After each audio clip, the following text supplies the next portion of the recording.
So, all right. You know, these movies from this one channel always teeter on the brink of idiocy, really, mainly. You know, I mean, sure enough, they try their best not to be offensive, etc. And this is the problem. I mean, when nothing bad usually happens in them. Like, I'm not saying they should have a villain or anything. The problem is, especially with this one, is that you know um, somehow they make real life villains into angels, practically. I'm sure it's in the movie itself, not a villain, but you know, real life, I seriously doubt.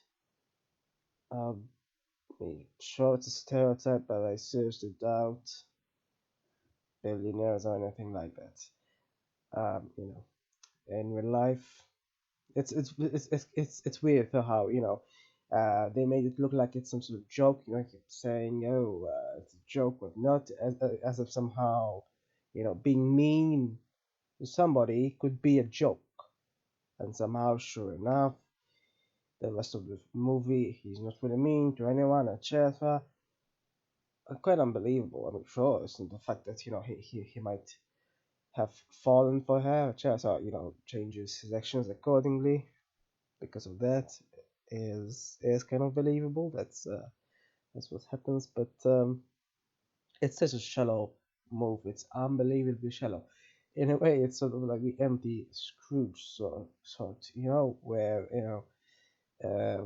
well, both Scrooge and this guy who's supposed to be based on that literary novel are supposed to be rich, except Scrooge is sure enough molded out of this stereotype of a surly, wealthy person who cares for no one except themselves, which is, closer to reality, surely. In comparison to these, sure enough, there's always differences, but that's just I definitely prefer Scrooge, right? Besides the fact it's magical realist, which I prefer anyway. But this is so unbelievable. So unbelievable. And sure, of course they made him like some sort of saint. Oh no, he donates anonymously.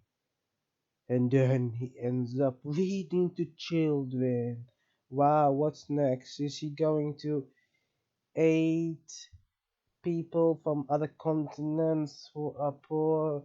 Yeah, you know what? The fact that he's in that position, yeah, this is the problem, right? Like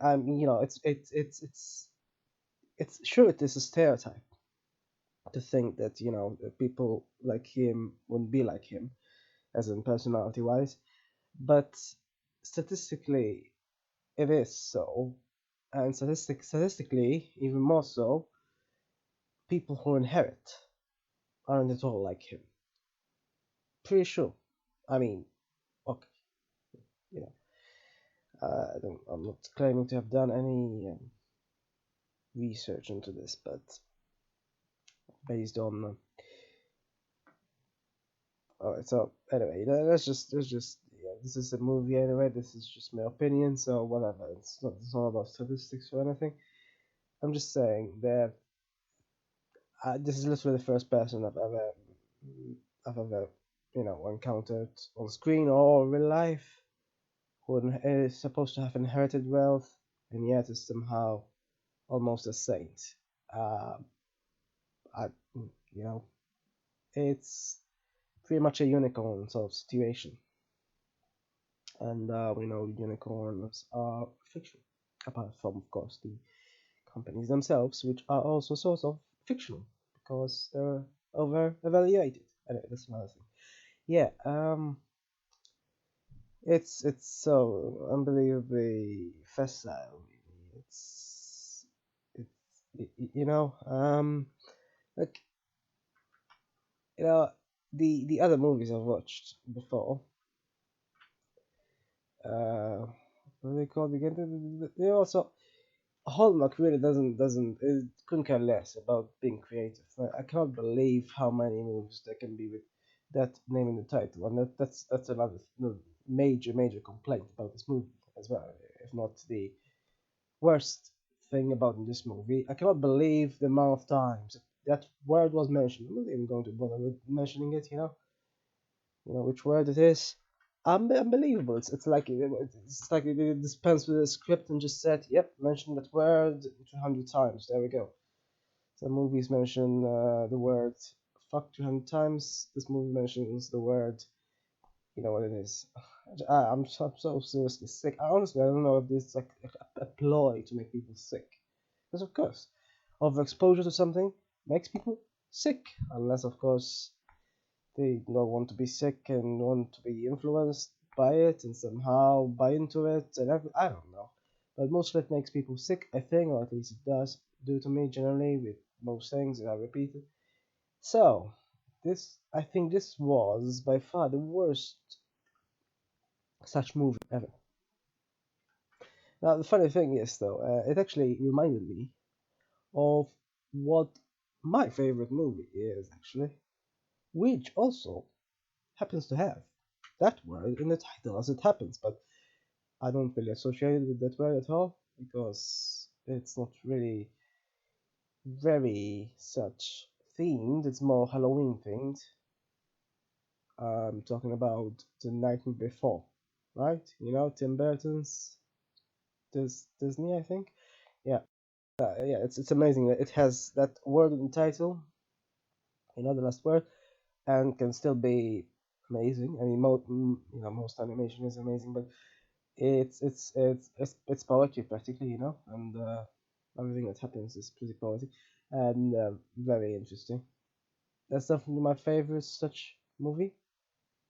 Certainly, favorite movie with such a that word in the title. But this, it's unbelievable.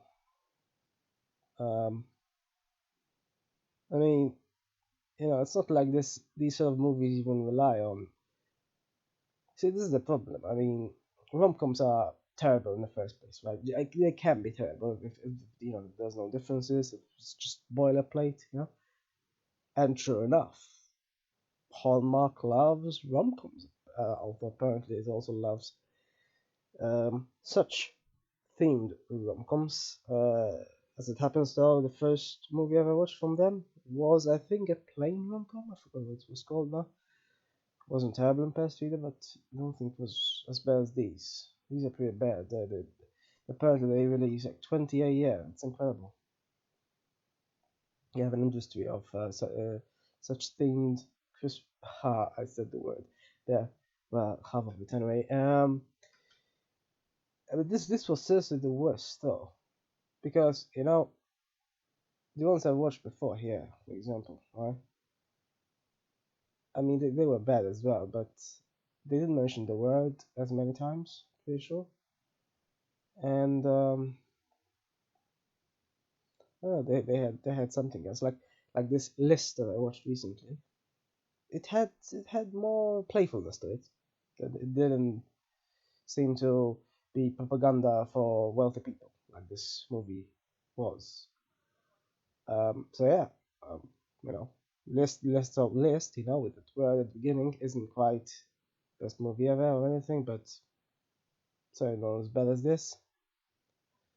Commented elsewhere on it. And then we got. I just watched just before this, just in time for that word. Yeah, no, that was definitely better. I'm not saying it's seriously incredibly. In my opinion, it's not even above average because it still has a lot of cliches. But at least it tries. It tries with a bit of magical realism as well. So can't go wrong with that really. This was the absolute worst though. I'm sure if I keep on going, if I keep watching, it'll be worse. Um, and then there was, I don't know. Yeah, Guess Who's Coming was pretty bad as well though. It's still not as bad, I think, because, well, as I said, it wasn't propaganda. Might have been a bit propaganda with regards to the religious aspect, but still not as much as this one was. But it's still very, very cliched. In fact, I rated them the same, but I think uh, I think this one is worse. So there you have it. Pemberley, whatever the fuck it is the worst, one of the worst movies, such themed movies ever. I don't know how they do this, but yeah.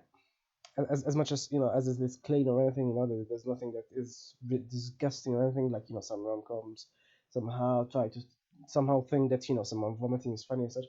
It doesn't have, but it's so cliche and ridiculous, really.